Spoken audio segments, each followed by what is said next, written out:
What's going on, everyone? Jeremy here from The Quartering. I hope you're having a wonderful week today. This is the third video of the day. I talked earlier about the Witcher 3 video game, as well as the Witcher TV series, and some interesting updates about that, as well as made a correction to my initial report on Call of Duty yesterday, and showed the actual emails that I got, and I thought it was pretty interesting. And if you did too, remember to make sure that you like those videos, leave a comment. Same with this video. Now, this is kind of an important one for me because it deals with the Marvel Cinematic Universe and obviously everything we talked about with female Thor and Natalie Portman, everything that came out of Comic-Con, and kind of the changing of the guard in terms of the Marvel Cinematic Universe. It's also important to me because it serves as a great example that people that will gaslight you, that when you point certain stuff out, they'll say, "You're crazy. You're crazy." They're not Marvel's not trying to replace all your precious male Avengers. Male fragility. You're crazy. That would never happen. What a horrible take. Easy. Male superheroes have the rest of the world. This is just one. Oh, snowflake much? This is the reaction. When I make a video, there's actually like a group of people now that kind of wait for me to react. So like, let's say Brie Larson comes up in the news, or like Captain Marvel comes up in the news, or when they announce Lady Thor, there's a group of people that don't watch my videos. They don't care to watch my videos. They just read my thumbnails and then get offended by it.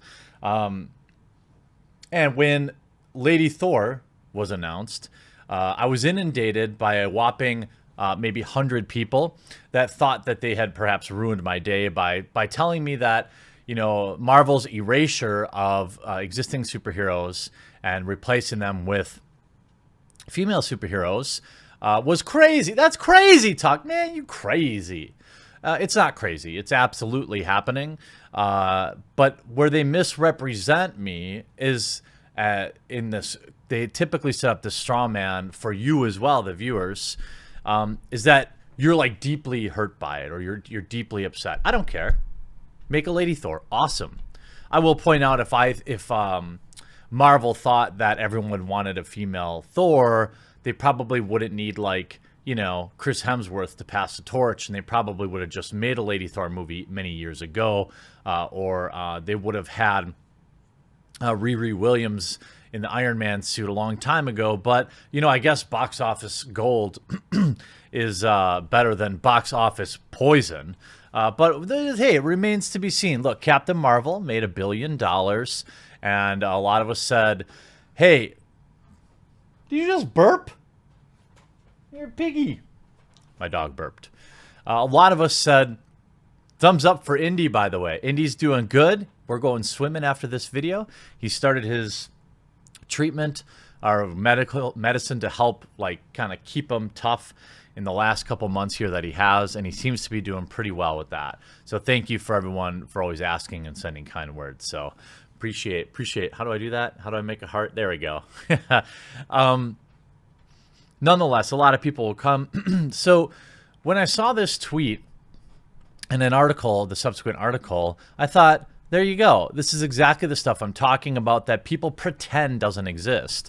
Here's an article from Independent Voices, a verified blue checkmark on Twitter, saying, "Now that we've got female Thor, let's topple every pale, male, and stale superhero we can." Now, this is obvious bait. We see, it makes it harder to see how many comments are on a specific tweet these days. There's 4 tweets, 15 likes, and just kind of looking at the comments, I don't think it worked well. I'm going to guess that there's 100 plus comments, if more load or not. And people could point to, 2016 Ghostbusters. People can point to the Oceans reboot. People can point to whatever subsequent movie Natalie Portman has to hold the mantle as Thor as. A lot of times people will point to Thor Love and Thunder and say, see, it worked. And completely minimizing the fact that Chris Hemsworth will probably have a major part in that film. But people that will tell you that you're nuts to have this opinion seem to ignore that fact. Or they'll make up, like, for example, the biggest thing, my thumbnail said, like, Marvel's erasing white males. Okay, is it spicy? Yes.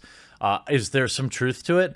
Absolutely. But most of the people that criticized it, that said, you know, oh, duh, fragile male Marvel fans, they never even watched the video where we can show many examples of this. And I'm, for one, I'm very excited for Phase 4 of Marvel. Many of the movies look exceedingly cringe, other than perhaps the Doctor Strange sequel, maybe Loki. There's not a lot that I'm really interested in, and that's okay. Not every movie has to be for me. Most of what Hollywood puts out these days is absolute garbo. But again, you have somebody literally calling for this. This article was written 2 days ago, okay? Again, now that we've got a female Thor, let's topple every pale, make no mistake, that means white, male and stale superhero we can. Avengers Endgame is the box office top all-time in box office, raking in $2.79 billion. Superpowers get bums in seats, and sneaking social justice messages under the radar is tried and tested way of speaking to the masses. So you're literally saying that you have to sneak it in there, that you have to be subversive. This is interesting to hear, you know, somebody come right out and say that. These stories have always been about underdogs proving their worth, or about others, or who are other finding, those who are other finding their place. And the recent wave of heroes truly reflect these traits, as one should cheer as it builds into a tsunami.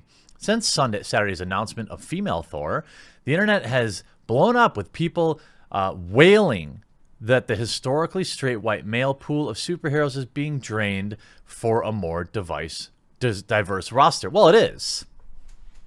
It is. And that's fine. Let's see how your movies do. I mean, Marvel is a machine. You can probably replace existing fans with new fans pretty quickly.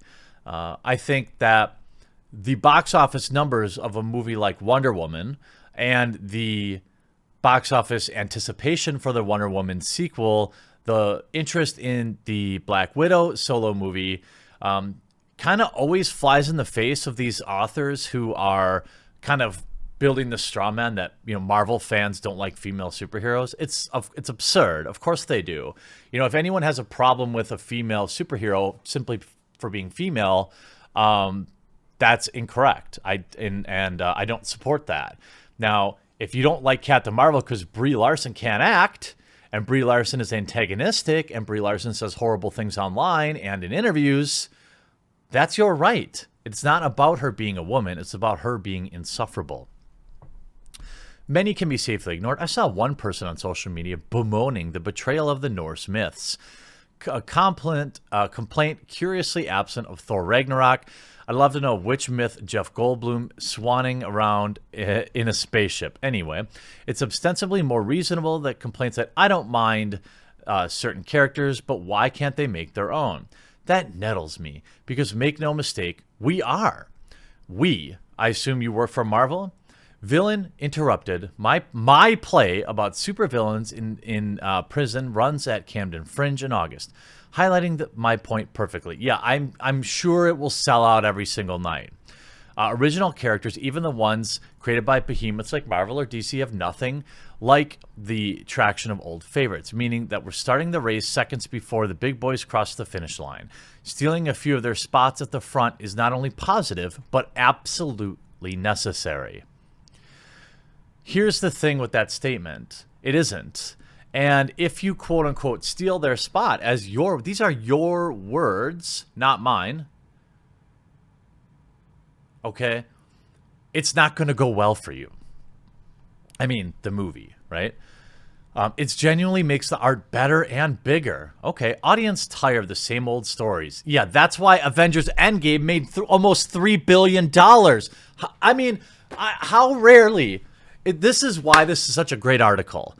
How I mean, I can't be more thankful that the author of this literally contradicts herself in every other sentence. Oh, tired old Marvel film? Oh, you mean that one that made more money than any movie ever? Audience tired of the same old stories, told by the same old people with the same old characters dressed up in different superpowers. Look at the success of films like Black Panther and Captain Marvel, or the aforementioned Thor Ragnarok, which took a risk, hired a minority director, and let him get on with his frankly insane ideas and reap the rewards. You know what? I bet you less than 0.1% of people that saw Thor Ragnarok knew anything about the director. This is a point of view from an elitist, like media weirdo. Most people, I couldn't tell you 5 directors of the latest films. I couldn't tell you what they look like, what they're into, any of that. That doesn't really almost ever factor into people's decisions to see movies unless they're somebody like, for example, Wes Anderson. If Wes Anderson makes a film, I'm probably going to see it because I like Wes Anderson. But, outside of that, who knows? I couldn't tell you who directed all these Avengers films and what the color of their skin might be. This is absurd. And yes, Black Panther, I thought was an average. I would say Black Panther and Captain Marvel were about on the same level, 6 to 7 out of 10. Most of the most recent Marvel films, in my opinion, haven't been that great. In fact, Endgame, for me, isn't even in the top 5 Marvel films. But that just proves that, look, it's your own opinion. People are going to go see it because it's a part of the universe. You take a lot of, I think, you're making a false equivalency here, saying that, like, well, because Black Panther made a bunch of money, or because Captain Marvel made $1 billion, that means that they're good movies. What is it? Argumentum ad populum, I think. Marvel, the franchise itself, is very popular. And eventually, people will start to not go if the movies aren't good. Thor, Love and Thunder might be a great film. It probably would do well because Chris Hemsworth is still in it. Let's see how Natalie Portman holds it down in the next film after that.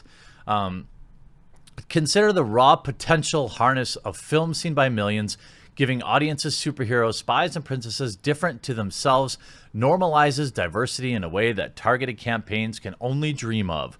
This is the power of representation. I can't tell you how good it felt to watch women, plural, fight alongside men in Endgame, and how disappointing it was to have Marvel swerve an on-screen, or it doesn't count, superhero in the form of Valkyrie, something they had pledged to correct in Phase 4. What they're referring to is Valkyrie had a scene where she was in bed with a woman or something and ended up on the cutting room floor, I believe, during Thor Ragnarok.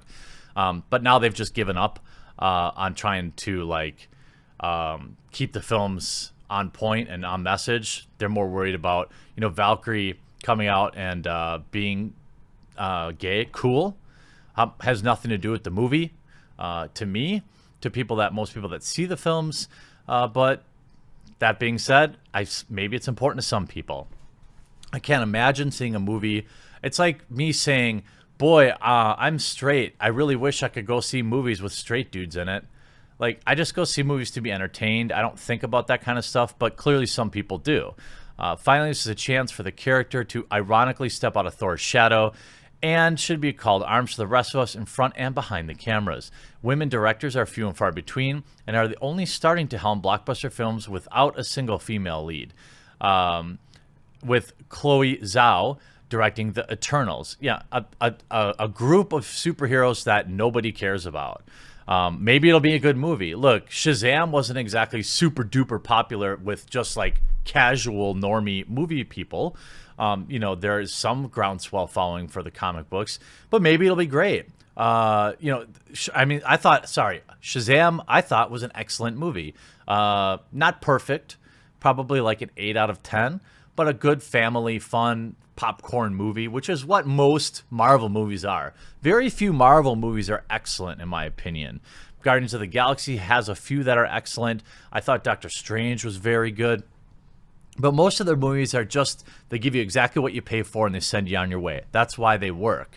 But we're stepping out of the shadows, and if we can step on our male predecessors along the way, all the better.